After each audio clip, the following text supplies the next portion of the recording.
सबसे पहले तो मैं ये जानना चाहूँगी कि ये जो अंतर्राष्ट्रीय आपके नाम के आगे लगा है, इसके लगने के पहले का स्ट्रगल क्या है? अंतर्राष्ट्रीय शब्द मेरे कवि के पहले लगाया हुआ विशेषण है।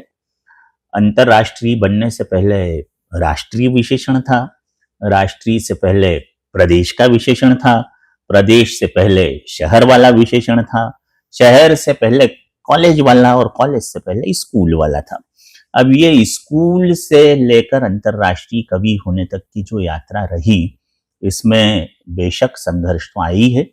जैसे स्कूल लेवल की मैं बात करूं तो कई बार कविता प्रतियोगिताओं में जब हम जाते थे तो हार भी जाते थे, और हार जाते थे तो निराश होते थे, उदासी छा जाती थी, ऐसा लगता था छोड़ो अब क्या करना है।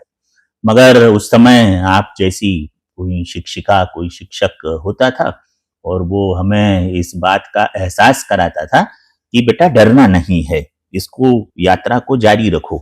तो ऐसे हम स्कूल से कॉलेज में आ गए। कॉलेज में जहाँ आप पढ़ी उसी गुजराती कॉलेज इंदौर में मेरा भी अध्ययन अध्यापन हुआ। वहाँ डॉक्टर अरविंद पाल जैसे शिक्षक थे, वो हमें जब हतोत्साहित आता था, हतोत्साहित होता था मैं, तो वो प्रोत्साहन देते थे। तो वो फिर विशेषण कॉलेज का हुआ, फिर कॉलेज से ऐसे ही प्रदेश, देश और अंतर्राष्ट्रीय स्तर का हुआ। तो संघर्ष वाली सबसे महत्वपूर्ण बात यह है कि चुनौतियां आएंगी, शिकस्त भी आएगी, लेकिन आपका वो कुछ नहीं बिगाड़ पाएगी यदि आप ये समझ ले या आपको कोई समझा दे कि असफलता ही सफलता की गारंटी होती है।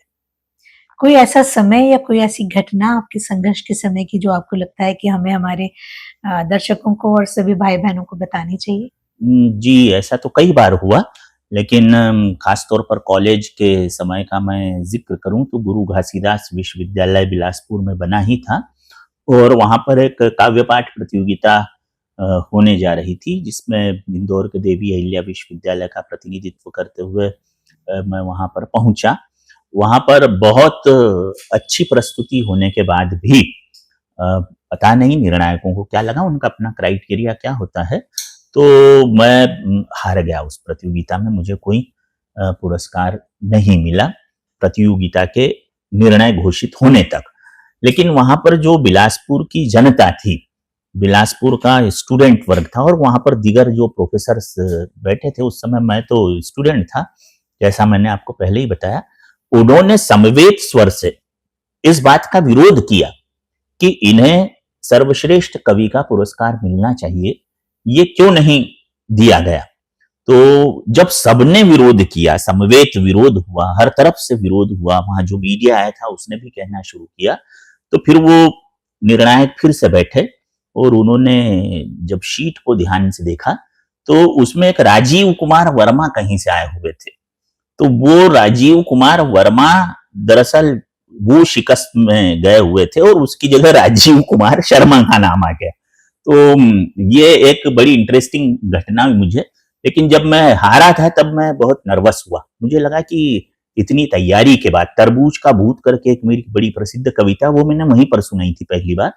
तो इतना अच्छा प्रेजेंटेशन देने के बाद, इतनी तैयारी के बाद भी हार गए, और जनता जनार्दन के साथ विद्वत जन और मीडिया भी कह रहा है कि जीतना चाहिए था। तो उस समय की ये जो ऊहा-पोह वाली मानसिकता थी, मुझे लगता है कि ऐसी मानसिकता जीवन में जब-जब भी आती है, तो वो वही बात होती है जो श्रीमद् भगवत गीता में, चूँकि आपकी अध्यात्म में भी रुचि है, अर्जुन की हुई थी कि मैं क्या करूँ, क्या न करूँ, और तब श्री कृष्ण ने यही कहा था कि हतो वा प्राप्यसि स्वर्गम जित्वा वा जित्वा वा भोक्ष्यसे भोक्ष्यसे महीम् महीम् तस्मादुत्तिष्ठ कौन्तेय कौन्तेय युद्धाय युद्धाय कृतनिश्चयाः।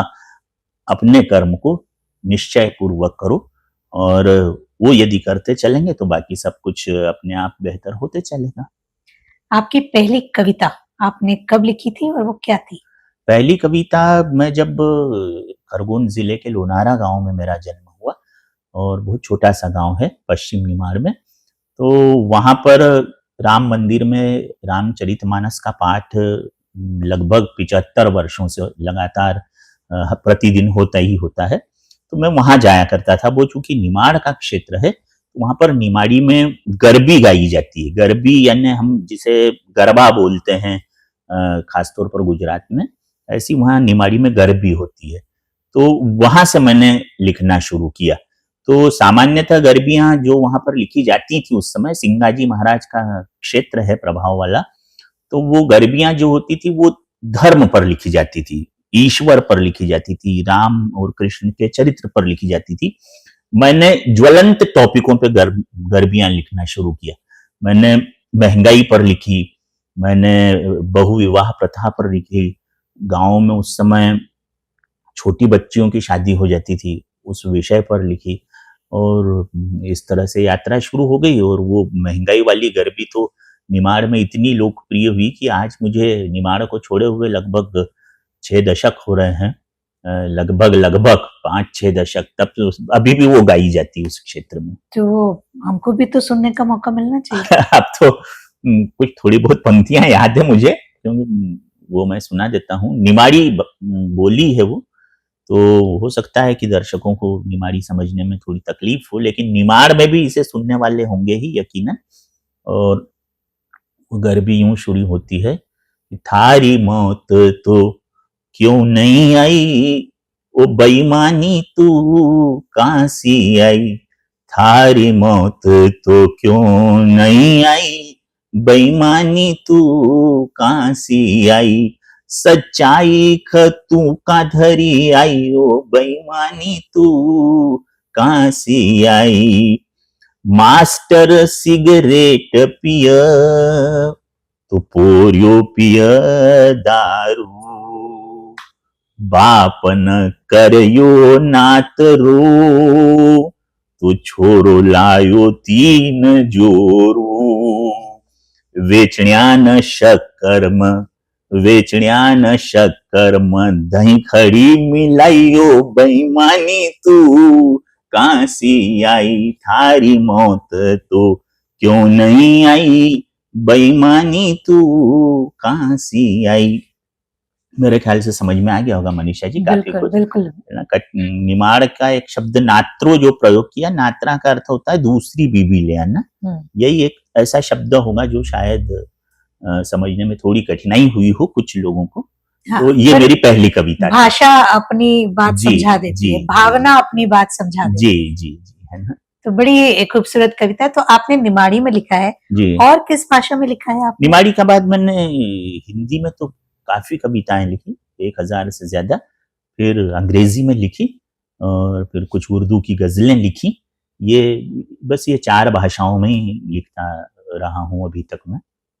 सबसे अच्छा कवि सम्मेलन आपकी जिंदगी का अभी तक जहां आपको ऐसा लगा हो कि यहाँ बार-बार आना चाहिए? स्विट्जरलैंड का कवि सम्मेलन, वहाँ पर एफिल टावर में 2nd फ्लोर पर बहुत बड़ी जगह है, वहाँ पर कुछ कवि मित्र पहुँचे थे हम, वहाँ जो एनआरआई से उन्होंने आयोजन किया था, तो बड़ा खूबसूरत नज़ारा था। इधर बड़ी अच्छी साफ-सुथरी नदी बहती है, नीचे काफ़ी दर्शक वृंद थे और वहाँ पर जो कविताएँ सुनाई तो वो राष्ट्रीयता यानी भारतीयता से संबंधित थी। तो एनआरआई को वहाँ पे जो इकट्ठे हुए थे बड़ा मज़ा आया, उनकी आँखों में आँसू आ गए। वहाँ अपने देश को ज़्यादा भावनात्मक तरीके से वो लोग याद करते हैं, तो वो मेरी ज़िंदगी का सबसे ज़्यादा स्मरणीय कवि सम्मेलन